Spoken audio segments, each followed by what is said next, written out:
تو بات سمجھ آ رہی؟ یہاں پر حرب کو بطور نکرہ استعمال کرنے میں اس کی بڑائی، ٹھیک ہے، اور اس کی عظمت کو بیان کرنا مطلوب ہے۔ اسی طرح سورۃ البقرہ کی آیت نمبر 10 میں وَلَهُمْ عَذَابٌ عَلِيمٌ، یہاں پر بھی آپ دیکھیں کہ عذاب یا عذاب جو ہے کیا آیا ہے؟ نکرہ، یعنی یہاں پر بھی دلالت کس پر ہے؟ بہت سخت اور دردناک عذاب، عظمت کے اظہار کے لیے۔ وَلَهُمُ الْعَذَابُ الْعَلِيمُ نہیں ہے، ٹھیک ہے، اس کو بطور معرفہ استعمال نہیں کیا گیا ہے، بطور نکرہ استعمال کیا گیا ہے، اور نکرہ کے استعمال میں یہ حکمت پوشیدہ ہے کہ اس کے ذریعے اس عذاب کی بڑائی کو، اس عذاب کی سختیوں کو زیادہ واضح کرنا مطلوب ہے۔ اسی طرح سورۃ مریم میں وَسَلَامٌ عَلَيْهِ يَوْمَ وُلِدَ وَيَوْمَ يَمُوتُ وَيَوْمَ يُبْعَثُ حَيًّا، تو یہاں پر سیدنا مسیح علیہ السلام، یحییٰ علیہ السلام کی یعنی عظمت کو بیان کرنا مطلوب ہے۔ اسی طرح چوتھا جو بطور نکرہ استعمال ہوتا ہے، اس میں کثرت کے اظہار کا معنی بھی پایا جاتا ہے، یعنی اِنَّ لَنَا لَأَجْرًا، ٹھیک ہے، یہاں پر اجر کو بطور نکرہ استعمال کیا گیا ہے، ای وافراً جزیلاً، یعنی بہت زیادہ اجر۔ تو جہاں پر کثرت کو ظاہر کرنا مطلوب ہو وہاں پر اسم بطور نکرہ استعمال ہوتا ہے۔ اور فرماتے ہیں امام سیوطی رحمہ اللہ، اور کبھی کبھار یہ بھی ممکن ہوتا ہے کہ ایک ہی جگہ پر تعظیم اور کثرت دونوں بیان کرنا مطلوب ہو۔ مثال کے طور پر سورہ فاطر کی آیت نمبر 4 میں وَإِن يُكَذِّبُوكَ فَقَدْ كُذِّبَتْ رُسُلٌ مِّن قَبْلِكَ، ٹھیک ہے، فَقَدْ كُذِّبَتْ رُسُلٌ، جو یہ رسل ہے یہ معرفہ ہے کہ نکرہ ہے؟ نکرہ۔ تو اس کے کیا معنی ہو گئے آپ؟ دو، کہ بڑے بڑے عظمت والے اور بہت سارے پیغمبر آپ سے پہلے ایسے آئے جنہیں جھٹلایا گیا، یعنی یہاں پر رسول کے لفظ کو نکرہ استعمال کرنے میں دو معنی پوشیدہ ہیں۔ ایک کہ عظمت، کہ بڑے بڑے پیغمبر ہدایت لے کر دعوت لے کر آئے، انہیں جھٹلایا گیا، اور ایک دو نہیں آئے بلکہ رسول میں کثرت بھی مراد ہے کہ بہت سارے پیغمبر آپ سے پہلے بھی تشریف لائے تھے۔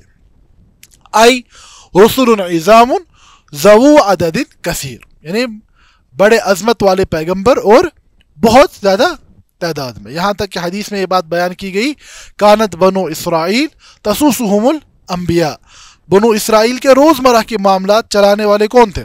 انبیاء علیہ السلام، کہ جیسے ہی ایک پیغمبر دنیا سے اللہ کی حضور تشریف لیتے تھے تو دوسرا پیغمبر ان کی جگہ آ جاتے تھے، ٹھیک ہے۔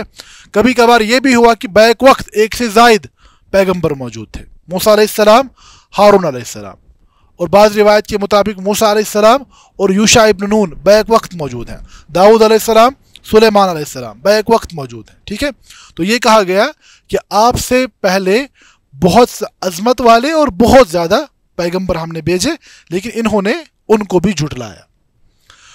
تو یہ چوتھی صورت کیا ہو گئی؟ تکثیر۔ کتنی چیزیں آئیں ابھی تک؟ 4۔ پہلی وحدہ،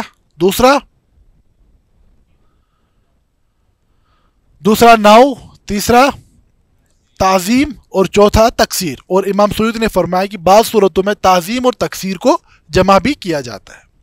5ویں صورت ہے تحقیر، یعنی کسی کی حقارت بیان کرنے کے لیے بطور نکرہ اسم کو استعمال کیا جاتا ہے۔ التحقیر بمعنی انحطاط شأنہ الی حد لا یمکن ان یعرف، کہ کسی چیز کو اتنا زیادہ گرا کر بیان کرنا کہ یہاں تک کہ وہ چیز اپنی اصل میں معلوم ہی نہ پڑے، ٹھیک ہے۔ جیسے قرآن مقدس میں کہا گیا سورۃ الجاثیہ کے بارے میں کہ یہ کفار قیامت کے عقیدے کے بارے میں کیا کہتے ہیں جب انہیں یہ کہا جاتا ہے کہ مرنے کے بعد تمہیں دوبارہ زندہ کیا جائے گا، کہتے ہیں ان الظن الا ظنا وما نحن بمستيقنين، کہ ہمیں گمان سا تو کچھ شاید کچھ ہو جائے لیکن ہمیں یقین مرنے کے بعد کی زندگی پر، یعنی اتنا حقارت یہ اس عقیدے کی بیان کرتے ہیں گویا کہ مرنے کے بعد والی زندگی کو جیسے کہ ہے ہی نہیں. یعنی کسی چیز کی حقارت اتنا زیادہ بیان کرنا گویا کہ اس کی کوئی حقیقت ہی نہ ہو. بات سمجھ آ رہی ہے؟ یہاں پر دیکھیے، یہاں پر ظن جو ہے تو وہ بطور نکرہ استعمال ہوا ہے. آئی ظنن حقیرن لا یعبأ بہ لأن ذالک دیدنہم. اب یہاں پر کیا ہے کہ کفار کا اصل عقیدہ کیا ہوتا ہے؟ وہ وہم و گمان ہی ہوتا ہے. لیکن آخرت کو جھٹلانے کے لیے یہ کیا کرتے ہیں؟ یہ اس ظن کو ایسے بیان کرتے ہیں جس سے حقارت لازم آتی ہے. ٹھیک ہے، جیسے قرآن میں یہ بھی کہا گیا ان کے بارے میں ان یتبعون الا الظن، کہ یہ لوگ فقط کس کی پیروی کرتے ہیں؟ گمان کی ہی پیروی کرتے ہیں. تو یہ ایک صورت بنی یعنی تحقیر کی. دوسری مثال اس کی سورہ عبسہ کی آیت نمبر 18 میں ہے. انسان کے بارے میں کہا گیا من ای شیء خلق. یہ شیء والا جو لفظ ہے کیا ہے؟ معرفہ ہے کہ نکرہ؟ نکرہ. تو یہاں پر انسان کی جو اصل ہے اس پر اس کو گو، یعنی بے تو کبھی فرعون بن جاتا ہے، کبھی حامان بن جاتا ہے، کبھی قارون بن جاتا ہے، لیکن اللہ فرماتے ہیں کہ انسان اپنی اصل کو بھول جاتا ہے. وہ اصل کیا ہے؟ من ای شیء، کہ کتنی حقیر چیز، ایک حقیر پانی کے قطرے سے ہے نا، نطفے سے بنا ہوا انسان. اب چاہے فرعون ہو یا قارون ہو، ہر کوئی کس سے بنتا ہے؟ نطفے سے ہی بنتا ہے. تو یہ کہا گیا کہ انسان اپنی اس اصل کو دیکھیے کہ اس کی یعنی جو تخلیق ہوئی ہے کتنی ایک حقیر چیز سے ہوئی ہے. ٹھیک ہے، آئی من شیء حقیر مہین ثم بینہ بقولہ من نطفہ. کس چیز سے بنایا گیا؟ من نطفہ خلقہ فقدرہ. تو یہاں پر شیء لفظ کو بطور نکرہ استعمال کر کے حقارت بیان کرنا مقصود ہے. بات سمجھ آئی؟ اسی طرح چھٹی صورت بنتی ہے کہ جہاں پر تقلیل، قلت کا بیان کرنا مقصود ہو. جیسے کہا گیا سورۃ التوبہ میں وَرِضْوَانٌ مِّنَ اللَّهِ اکبر، کہ جنت کے مقابلے میں جو اللہ کی رضا ہے، ٹھیک ہے، اے رضوان قلیل منہ اکبر من الجنات لأنہ رأس کل سعادت، کہ اللہ کی رضا جنت سے بڑی نعمت کیا ہے؟ دیکھیں یہاں پر کبھی کبھار لوگ دھوکہ کھا جاتے ہیں کہ سیدہ رابعہ بصریہ کے حوالے سے جو بات بیان کی جاتی ہے تو اس چیز کو اچھے سے سمجھے کہ جنت جو ہے وہ اللہ کی رضا کا ہی گھر ہے. ٹھیک ہے، جنت میں وہی شخص جائے گا جس سے اللہ راضی ہوں گے، سیدھی سی بات ہے نا. اب لیکن جنت میں بھی نعمتوں کے درجات ہیں، ہے نا. جیسے کہا گیا کہ اللہ کی رضا کے بعد اللہ کا دیدار یہ اہل جنت کی بڑی نعمت ہوگی. ٹھیک ہے، جنت بذات خود ایک عظیم نعمت ہے، اللہ کی رضا کا یعنی جو ہے نتیجہ ہے. جس سے اللہ راضی نہیں ہوں گے وہ جنت میں نہیں جا سکتا ہے. ٹھیک ہے، اب اہل جنت کی بھی نعمتوں کی مختلف اقسام ہیں، انواع ہیں، درجات ہیں.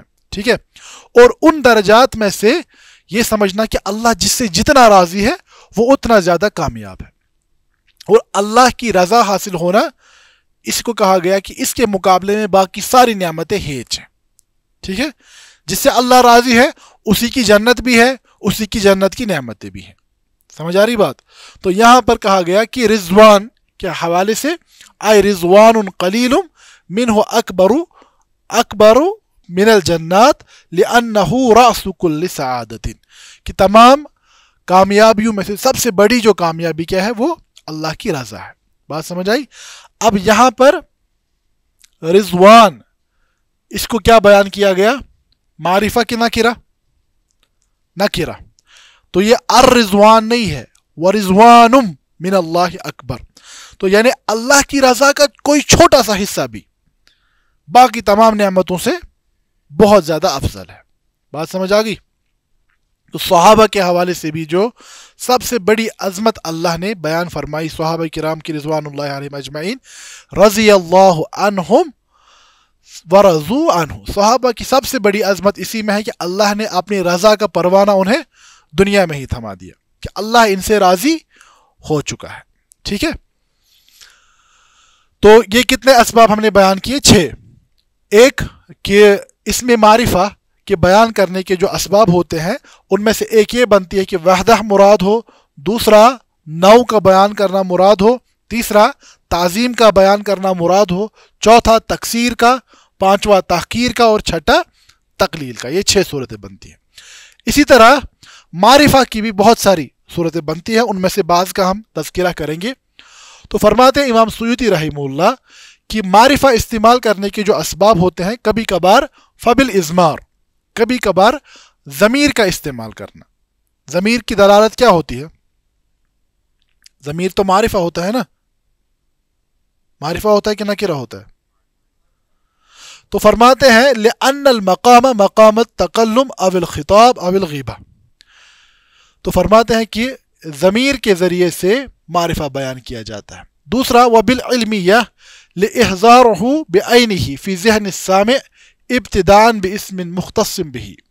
تو کبھی کبھار معرفہ استعمال کرنے کی یہ وجہ ہوتی ہے کہ سامع کے ذہن میں کسی ایسے تصور کو حاضر کرنا جس کے لیے وہ نام مخصوص ہو.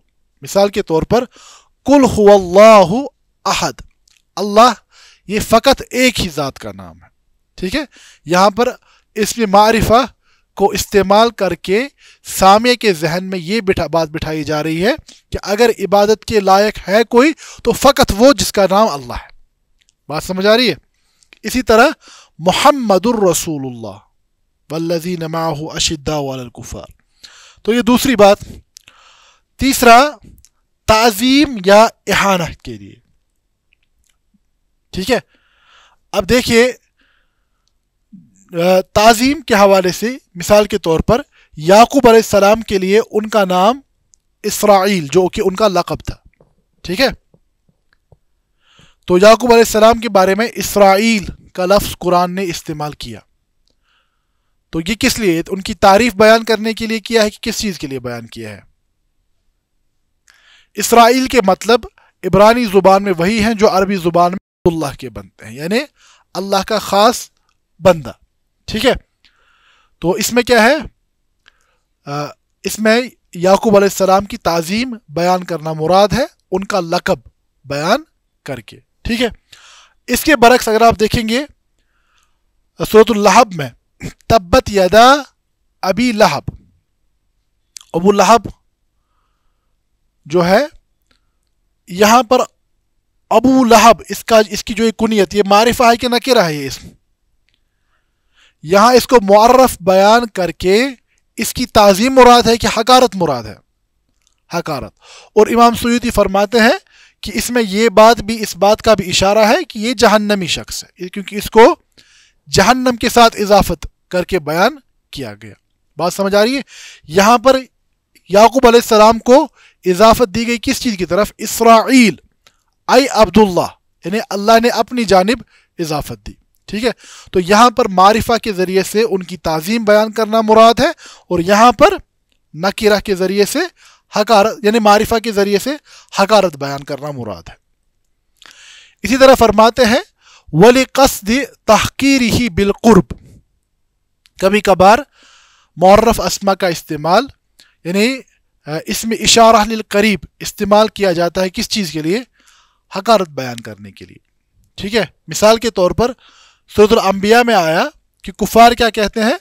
احاذ الذی یذکر آلہتکم, کیا یہ شخص ہمارے معبودوں کی برائی بیان کر رہا ہے؟ تو یہاں یہ حاذہ کے ذریعے سے کیا مراد ہے؟ یعنی اس کی کوئی حیثیت ہی نہیں ہے یہ ہمارے معبودوں پر کوئی بات کرے.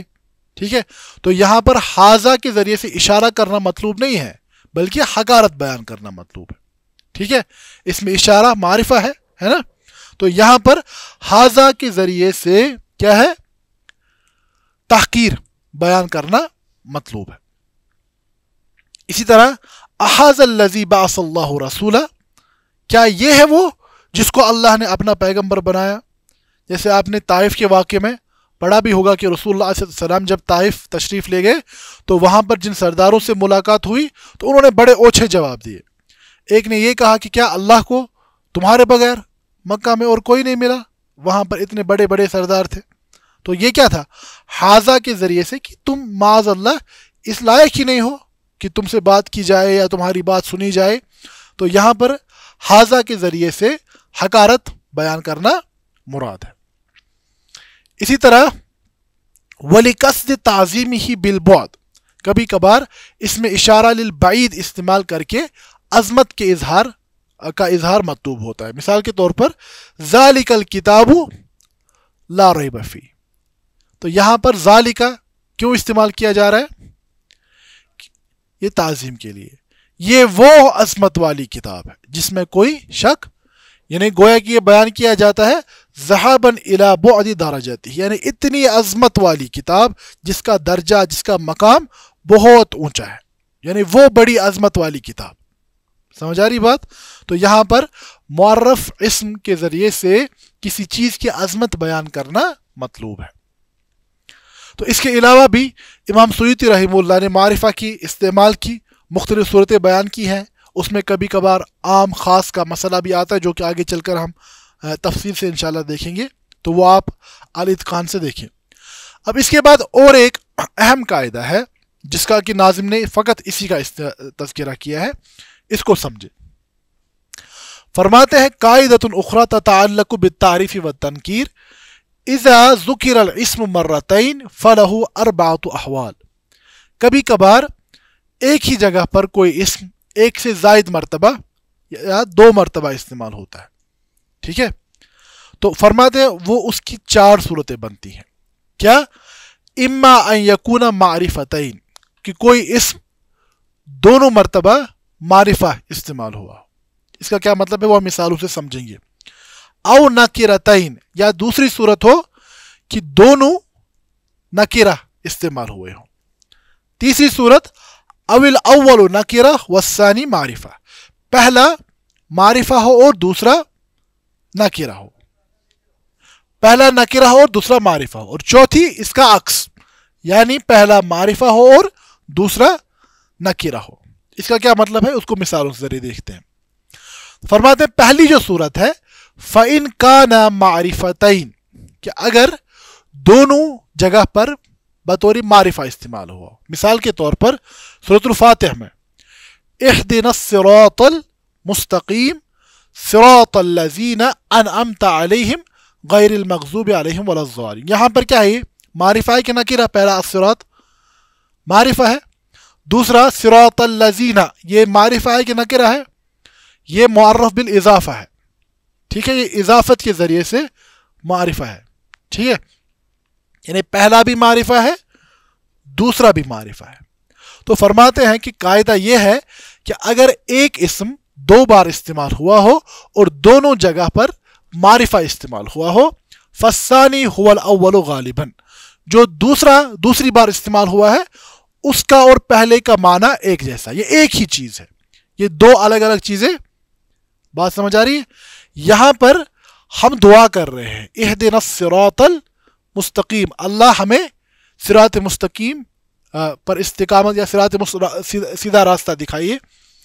اب جو ہم آگے بول رہے ہیں نا، ہم کسی اور راستے کا تقاضا نہیں کر رہے ہیں بلکہ اسی کی وضاحت ہے، وہ راستہ جس پر وہ لوگ چلے جن پر آپ کا انعام ہوا.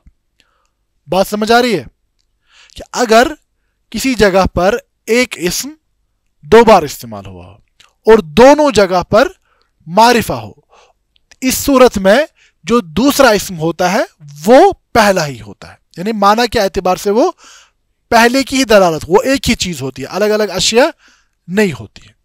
ٹھیک ہے، اسی طرح مثال کے طور پر سورۃ الزمر میں کہا گیا فَاعْبُدِ اللَّهَ مُخْلِصًا لَهُ الدِّينَ أَلَا لِلَّهِ الدِّينُ الْخَالِصُ. یہاں پر الدین معرفہ ہے کہ نکرہ؟ یہاں پر معرفہ ہے کہ نکرہ؟ اس کا مطلب کیا ہوا کہ دوسرے کا وہی مطلب ہے جو پہلے کا ہے. بات سمجھ آئی؟ یہ اسی سے ملحق اسم ہے. اب اس کے بعد وَإِن كَانَ نَكِرَتَيْن، اگر یہ ہو کہ دونوں اسم نکرہ ہوں، 2 بار ایک ہی اسم ہو اور وہ دونوں جگہ پر کیا ہوا ہو؟ بطور نکرہ استعمال ہوا ہو. مثال کے طور پر آپ دیکھیں سورۃ الروم کی آیت نمبر 54 میں، یہاں پر یہ بات واضح ہو جائے گی. اللہ الذی خلقکم من ضعف، اللہ وہ ہے جس نے تمہیں کمزوری سے پیدا، یعنی کمزوری کی حالت میں پیدا کیا. ثم جعل من بعد ضعف قوتا، اس کے بعد کمزوری کے بعد تمہیں قوت عطا کی. ثم جعل من بعد قوت ضعفا وشیبہ، اس کے بعد قوت کے بعد پھر سے کمزوری اور بڑھاپا تم پر لایا. اب دیکھیے یہ ضعفن کتنی جگہ استعمال ہوا ہے؟ 3 بار. ضعفن. تو اب یہاں پر کیا مطلب ہے؟ پہلا ضعفن، دوسرا اور تیسرا، کیا یہ الگ الگ سٹیجز ہیں کہ یا ایک ہی بات ہے؟ تو فرماتے ہیں قاعدہ یہ ہے کہ وَإِن كَانَ نَكِرَتَيْن، اگر ایک سے زائد مرتبہ استعمال ہونے والا اسم ہر جگہ نکرہ ہو، فَالثَّانِي غَيْرُ الْأَوَّلِ غَالِبًا، تو دوسرا جو ہے، دوسرا استعمال وہ پہلے سے مختلف ہوگا. یعنی یہاں پر جو ضعفن کی دلالت ہے وہ یہاں پر نہیں ہے. یہاں کی کمزوری کا مطلب کچھ اور ہے اور یہاں کی کمزوری کا مطلب کچھ اور ہے. بات سمجھ آ رہی ہے؟ اس کے برعکس اگر دونوں جگہ معرفہ ہوتا، ٹھیک ہے، اگر یہ ایسے ہوتا من الضعف ثم جعل من بعد الضعف، ٹھیک ہے، دونوں جگہ اگر معرفہ ہوتا تو پھر پہلے اور دوسرے کا مطلب وہ ایک دوسرے سے جڑے ہوئے تھے. ٹھیک ہے، بات سمجھ آ رہی ہے؟ اب اسی لیے علماء فرماتے ہیں کہ پہلے ضعف سے کیا مطلب ہے؟ فرماتے ہیں پہلے ضعف سے مراد ہے نطفہ، کہ تمہیں اللہ نے نطفے سے پیدا کیا جو کہ بالکل ایک حقیر شے ہے. اور دوسرا جو ضعفن ہے وہ بالثانی الطفولیہ، بچپن، کہ نطفے کے بعد تم ثم نخرج، جیسے قرآن میں کہا گیا سورۃ الحج میں، ثم نخرجکم طفلا ثم لتبلغوا اشدکم فمنکم من یتوفى ومنکم من یرد الى ارذل الامور لکی لا یعلم من بعد علم شیئا، کہ اللہ تمہیں نکالتے، پہلے نطفے سے پیدا کرتے ہیں، اس کے بعد تمہیں ایک بچے کی صورت میں، کتنا کمزور، اگر آپ دیکھیں گے انسان کا بچہ سب سے زیادہ کمزور ہوتا ہے. اگر آپ دیکھیں نا چوزا بھی، چوزا جیسے ہی اپنے اس کھول سے باہر آ جاتا ہے ایک دم سے ادھر ادھر چلنا شروع کر دیتا ہے. اس کے بعد اسی طرح اگر آپ دیکھیں گے کہ باقی مخلوقات جو ہیں وہ پیدا ہوتے وقت نسبتاً انسان سے زیادہ محتاج نہیں ہوتے ہیں، جلدی کھڑا ہو جاتے ہیں. آپ دیکھیں جانوروں کے بچوں کو کچھ ہی مہینوں میں وہ بالکل خود کھڑے ہو جاتے ہیں، چلنا پھرنا شروع کر دیتے ہیں. اس کے برعکس انسان بہت زیادہ کمزوری کی حالت میں پیدا ہوتا ہے. ٹھیک ہے، تو یہاں پر کہا گیا کہ اس کے بعد ہم تمہیں بچے کی صورت میں، یعنی بچپنے کی کمزوری، اور آخر میں ثم جعل من بعد قوت ضعفا، کہ بڑھاپے کی کمزوری. ٹھیک ہے، تو یہاں پر جو بات سمجھانی مراد ہے وہ کیا ہے کہ اگر ایک ہی اسم 2 مرتبہ استعمال ہوا ہو اور دونوں جگہ پر نکرہ ہو تو پھر اس صورت میں دوسرے اور پہلے میں معنی کا تباین ہوگا، یعنی مختلف معنی ہوگا. بات سمجھ آ رہی ہے؟ اگر دونوں معرفہ ہوں گے تو پھر دوسرے کا وہی معنی ہوتا ہے جو پہلے کا ہوتا ہے. اب دیکھیں یہ جو 2 قسمیں ہیں نا، یہ اس آیت میں جمع ہو چکی ہیں. کس آیت میں؟ سورۃ الانشراح کی آیت میں، کہ فَإِنَّ مَعَ الْعُسْرِ يُسْرًا إِنَّ مَعَ الْعُسْرِ، دیکھیں یہ بڑی میتھمیٹیکل فارمولا سے لگتی ہے. ٹھیک ہے، العسر جو ہے یہ معرفہ ہے کہ نکرہ؟ آگے معرفہ ہے کہ نکرہ؟ معرفہ ہے نا دونوں. اب یسر نکرہ ہے کہ معرفہ؟ نکرہ. ٹھیک ہے، یعنی عسر بطور معرفہ دونوں جگہ پر اور یسر بطور نکرہ. اب قاعدہ استعمال کریں، اگر ایک اسم 2 مرتبہ معرفہ استعمال ہوا ہو تو وہاں پر دوسرے کا مطلب وہی ہوگا جو پہلے کا ہے، اور اگر بطور نکرہ استعمال ہوا ہو تو پھر دوسرے کا معنی پہلے سے مختلف ہوگا. بات سمجھ آ رہی ہے؟ یہاں پر اس کا مطلب یہ ہے کہ سختی کا جو وقت ہے یہاں پر ایک ہی سختی کا تذکرہ ہے، اور یسر کا مطلب کیا ہے؟ آسانی. یہاں پر اس کا اپنا مطلب ہے، یہاں پر اس کا اپنا مطلب ہے. اب اس کا کیا مطلب ہے؟ اب دیکھیے حدیث میں، حالانکہ اس پر محدثین نے کلام کیا ہے لیکن یہ اور بھی روایات سے بیان کیا گیا ہے. تو فرمایا گیا لن یغلب